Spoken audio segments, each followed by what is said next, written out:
A beautiful morning to our viewers across the world. It's Ayo Adams on the sports segment of the weekend show. And it's been an exciting week, of magnificent sports across the world. The international break just got over, so we're back to playing club football. There's a lot of, club football going on this weekend. We have Manchester City playing Liverpool in a contest tie, to see who is going to run down for the end of the Premier League. We have PSG playing Lyon. We have the Klassiker in Germany, Bundesliga, where Thomas Tuchel will take the reins of mantle of leadership for Bayern Munich for the very first time against his former club. There's a lot of magnificent football going on across the world. And also we have tennis finals that's also going to be played and some other major news across there. But we'll start with our very first story. We'll go straight to Italy, to Napoli upon return to Naples after representing his country in a two-legged AFCON qualifiers against Guinea-Bissau. Victor Osimhen was reported to have picked up an adductor strain injury, which will see him sidelined for close to two crucial matches, starting with a weekend encounter with defending champions AC Milan at the Diego Maradona Stadium on Sunday night. The 24-year-old leading the Golden Boot race will hope to be back in action in no time, as Napoli only need 5 more matches to clinch a fairy tale Scudetto title, which he has been a pivotal part of. Victor Osimhen has been nothing but magnificent across world of football. He scored multiple goals. He scored in the Champions League. He scored in the Serie A. And unfortunately, he couldn't score for Nigeria during the AFCON qualifiers double-legged tie with Guinea-Bissau. But he has been great with his co-partner on the flank, Vishkas Kravastelia, popularly called Cravadona. And Napoli just needs 5 matches, to clinch the Scudetto this season.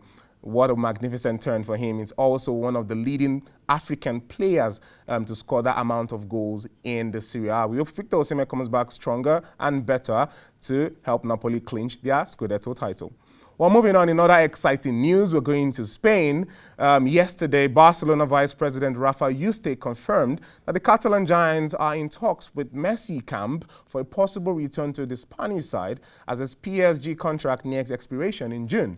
The World Cup champion, who left Barcelona in 2021 due to financial reasons, has also been alleged to be open to return with a significant wage reduction in order to avoid the prior financial circumstances.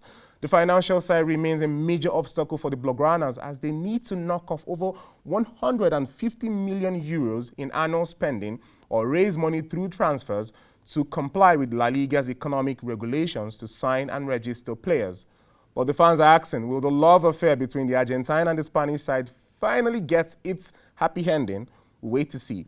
When the news broke yesterday that Barcelona are open to taking Messi back, it was total chaos on social media platforms, Twitter and across multiple platforms, celebrating the fact that the world champion might be coming back for a fairy tale ending for a last lap in his footballing career. Xavi also said it would be disrespectful to be talking about Lionel Messi at this stage of the season, while Barcelona are chasing the La Liga title as they are 12 points ahead of Real Madrid in the La Liga race. Well, we'll wait to see if Messi will return to Barcelona. Are you a Barcelona fan? Go to our social media handle. Let us know what you think, will happen if Messi returns back to Barcelona. Would it upset some players? And there's also been that before Messi left Barcelona, there were certain issues with certain players, such as, players such as Dembele and Ter Stegen, who were on a very bad run of form. The only player Messi was actually in sync with before he left Barcelona were Pedri and Frankie de Jong. Well, if Messi is going to come back, we'll wait to see how that happens. And will PSG let him go? Well, let's wait till this summer transfer in June. Now let's come back home to grassroots sports. Rising sports company SWA Sports, after a remarkable and successful maiden edition of its annual Game Day exhibition last year, returns with another mouth-watering event, Game Day Flag Football. In the fashion of building through sports and creating awareness in the sports community, SWA Sports will host an exhibition game yet competitive matchup between Abuja Flag Football AFFL versus the Lagos counterpart, the NAFA from Lagos. For bragging rights, flag football, for those who don't know, is a no-contact sport. So there is no tackling, diving, blocking, nor screening. Instead, players wear flags that hang along their side by a belt. To tackle the person in possession of the ball, the opposing team needs to pull one or both of their flags off. While flag football rules are designed to keep players safe, you find that there are a lot of creative and engaging fast-paced version of football without physical contact. It is also notable that you have the knowledge that flag football can be played by both male and female.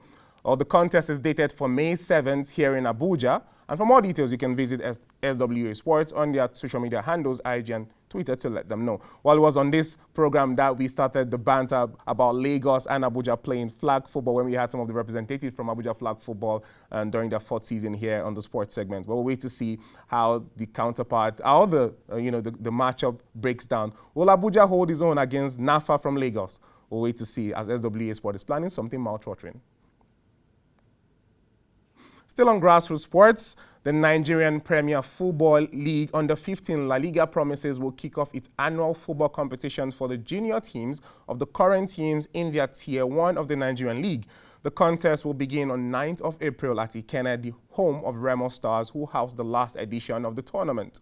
The contest will begin coaching clinics and press conferences earlier at 9th, 10th, before arrivals of teams for accreditation and screening, as the first round of matches will kick off on 13th of April to 29th, while Remo Stars Under-15 are the defending champions and will look to defend their title at all costs. Well, the Nigerian Premier Football League Under-15 will take their showdown back to Ikenne for another contest of this year's annual competition, where we'll see Remo Stars Under-15 try to defend their title. It's going to be an exciting development, an exciting experience for these young talents that we want to see in grassroots football. We want to see development of young wards who will eventually grow into the ranks of the national team. Finally, let's switch gears from this sport and let's move to tennis. In some exciting news, former world number 1 Novak Djokovic, who has not played tennis in the United States since the 2021 US Open due to COVID vaccination rules, he had also missed out of the ATP 1000 Miami Open and Indian Wells. He will now be available to play in this year's last Grand Slam of the tour. The U.S. Senate on Wednesday voted to lift the COVID measures restriction across board, which will see the Serbian superstar contest for his 23rd Grand Slam title.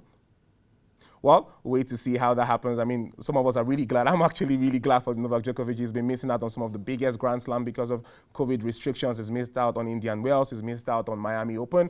But the former world number 1 will return to US to take on the US Open, the final Grand Slam of the season in the United States later in the year. Still on ban being lifted.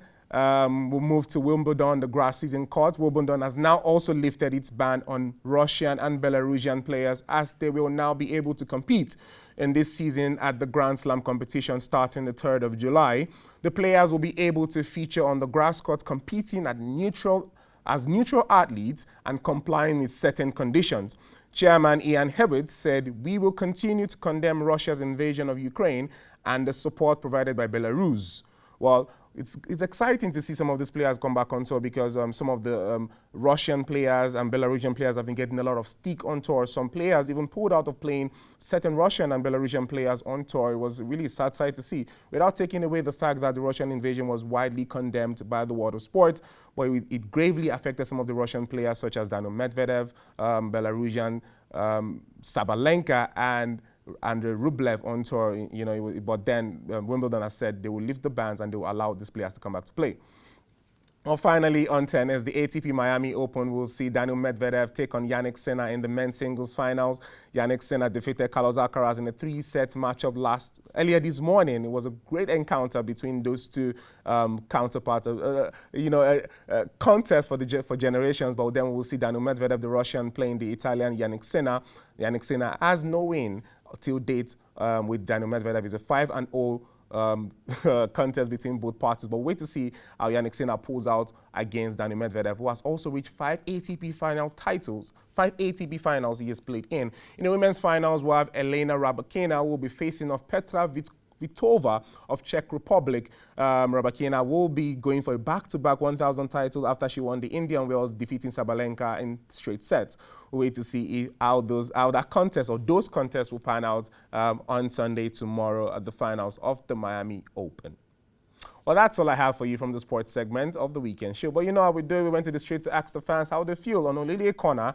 And this time around, it's almost time to the end of the season. Across the top 5 leagues, there are just certain matches to go. In the Premier League, we have just 10 matches to go. In Laliga, 12. In Serie 10 and 11. In the Bundesliga, 10 and 11. And also, we went to the street to ask the fans, particularly for the Premier League, they should rank their top 4 teams at the end of the season. Well, this is what the fans have to say, and some of them lean towards Arsenal. Well, I think Sam in the studio will be happy that some of the fans picked Arsenal, and Mr. Andy might not be happy because some of the fans did not pick Chelsea. They are not even in the top 4 in the contest anymore. But this is what the fans have to say on the streets. My name is Ayo Adams. I'll be seeing you same time next week. Bye-bye for now.